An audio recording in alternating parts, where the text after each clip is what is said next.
Thank you for the opportunity to participate in this very thought-provoking discussion. And I have certainly learned many things, but I would like to make 5 comments in particular. Dr. Davidson mentioned nature will take care of itself. The question is, over what period of time?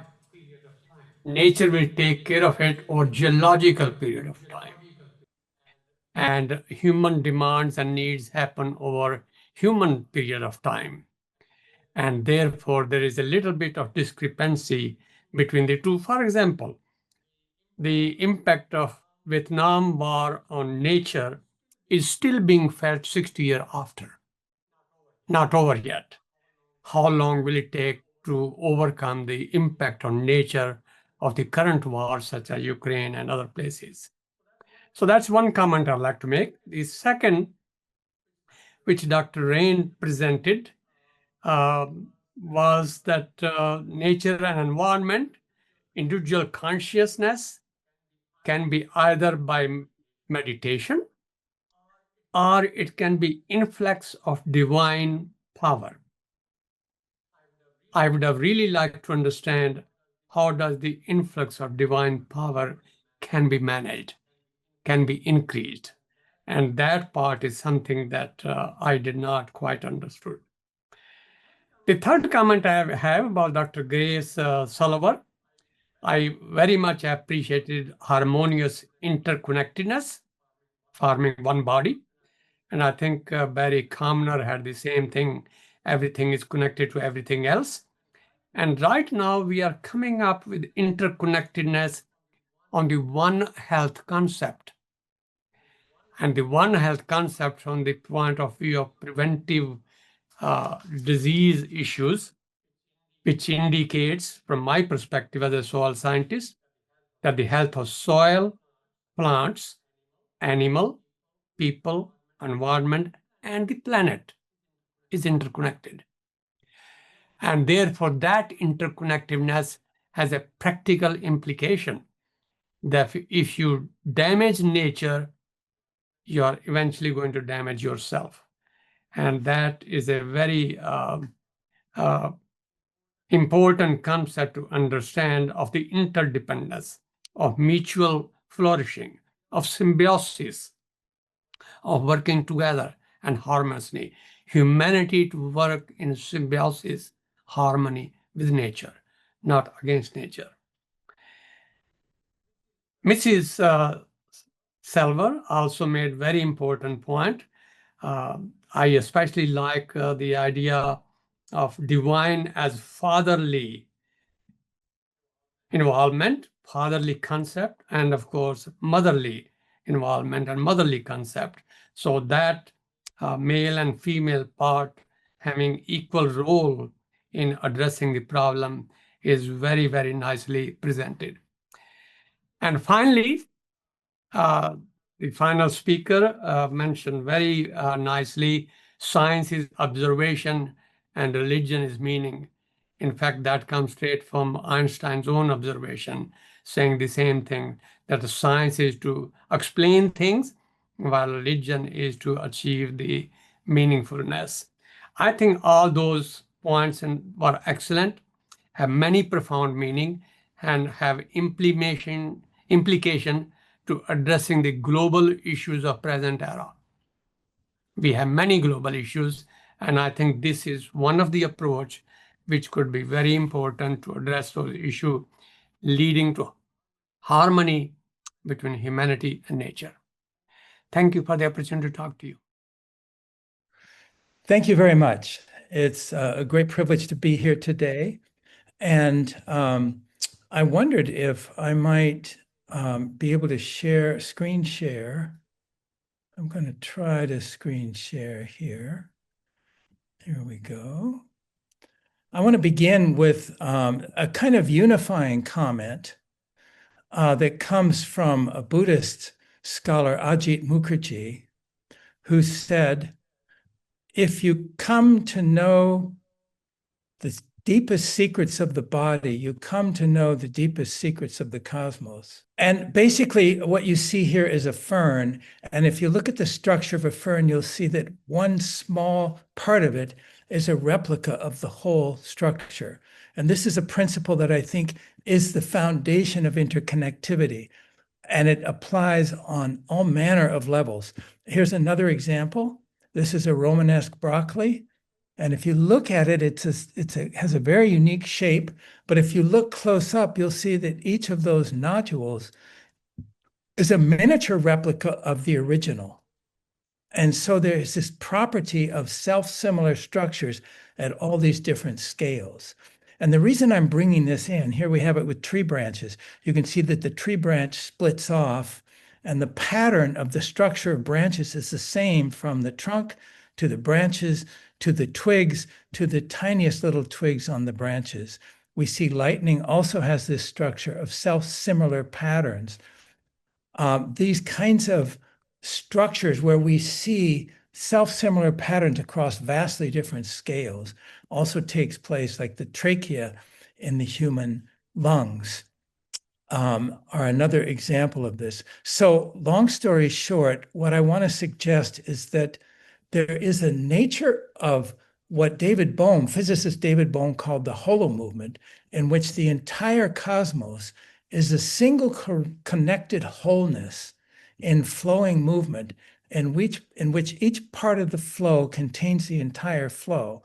And to give you an example of that, the simplest example in mathematical physics is what's called, or in fractal geometry. And here you have this mathematical object. And as we dive in, what we find is this incredible complexity and richness of this simplest structure of nonlinear iterative process. And this is the simplest example of the holo movement, or the holographic structure of the cosmos. And what I want to suggest is that it applies not only to the physical universe, but to the consciousness universe. And this is where it unifies all of the things that have been talked about here today. So for example, when Dr. Glenn Rain was saying that we have this divine consciousness that enters the human being through the crown chakra, and then it travels down the spine and then back up the spine. There is a whole cosmic process that's replicated in the human body.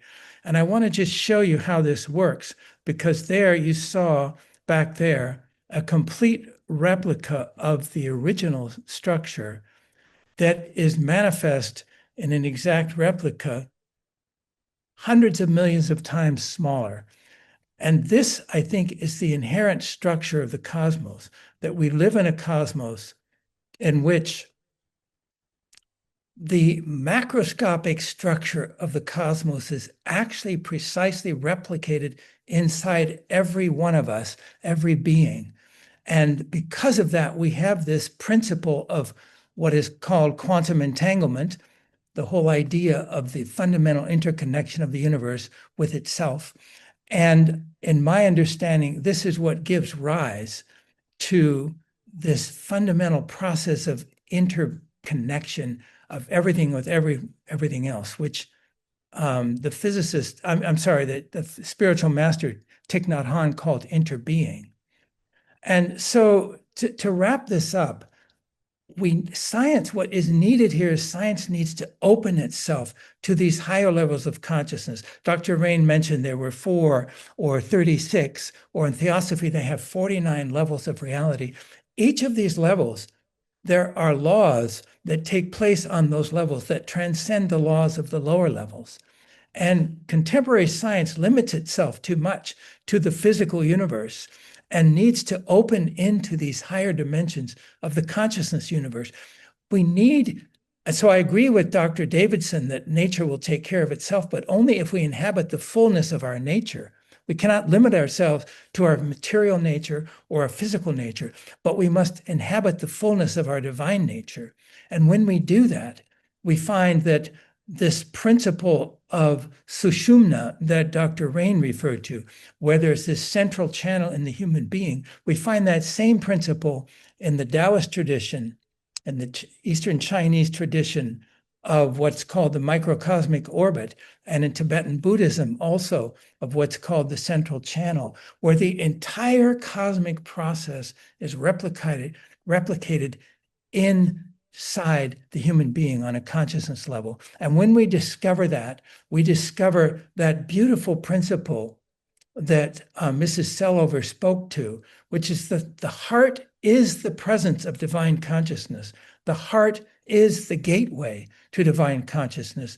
And she also spoke about the masculine and feminine divine resemble God, which of course is the essence of that scripture from Genesis 1:27, where God essentially self-identifies as both masculine and feminine, basically saying human beings were created in the image of God, male and female. So God is also male and female. We are miniature, fractally microscopic instantiations of that divine embrace between the masculine and feminine dimensions of divinity. And as we expand beyond our limited kind of rational consciousness into the fullness of our full spiritual nature, I think we will begin to heal both humanity and our relationship with the natural earth and with all of existence. Thank you very much. Great pleasure to be here today. Yes, I did want to respond first to Dr. Lal's comment, but also in general to several of the ideas that came out. I think that taken all together, what these comments signify to me is the enormous complexity of life on the planet, the enormous complexity of the planet as part of the solar system, and the solar system as part of the cosmos and the whole universe. And I think it is wonderful. I mean, I learned a lot by listening to all of the talks this morning, and I learned a lot by listening to the questions as well.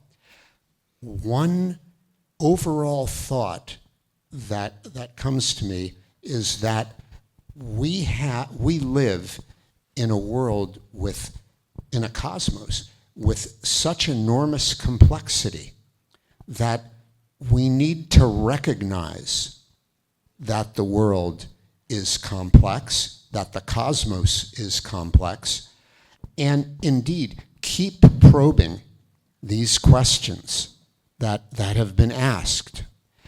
The big problem that we have is going back to history, if we look historically, of course, people have always been intellectually curious and they've always probed the unknown, but there are also so many people that want to exert control over those things that they feel they can control, they have some control over. And in fact, I think that humans, as great as our minds are to be able to encompass complex concepts, I think it's going to be very, very difficult to understand reality in all of the dimensions that exist. And I think that as people, we need to be humble and recognize that there is intelligence out there in the cosmos that we can strive to understand, but we have to admit that we certainly don't understand it now, and therefore we should not try to control everything in a way that makes life more convenient for us, because there are always these unintended consequences. That's my comment. Well, thank you everybody for attending this first session. I guess first I wanted to clarify the question that Dr. Lal had about the influx of divine energy. The point there was that, yes, the world is very complex, and in order to understand the world, let alone the divinity in the world, we have to get in touch with our own divinity. And one way to do that is through meditation. And the other way is to bring that divine energy into us from outside. And I understand that God is within us all the time anyway, but we can also bring in more divine energy to awaken the divine energy that is in us. And I outlined two different mechanisms how that could occur. And the point also worth mentioning is that when we do get in touch with that our own divinity, that we can not only understand the complex world that was just outlined, but we can make better solutions to the environmental crises. So in other words, the more we resonate with the nature, and God is full within nature, as the more we can resonate with God and nature, the more we understand nature and its complexity, and that would therefore allow us to come up with better solutions to how we can not destroy nature in the process of our own evolution. So the bottom line is, for me, is how to get in touch with that divinity that's already there and bring in more as much as possible. So that's my comments. Thank you very much. So first, I'd like to thank Dr. Lal for bringing up the concept of symbiosis. And so symbiosis would be translated into the Korean language as gongseng, using that gong, that connectedness, gongseng, living together, vibrating together. So I think that concept of symbiosis is very much near the heart of what we're talking about in our presentation. And also the One Health concept. The health of the couple relationship, too, is in there. I appreciate Dr. Rain's discussion about resonance, and resonance is gongmyang, so it's another gong concept that joins us together and is open to the divine. And I want to thank Dr. Keepin for so many things.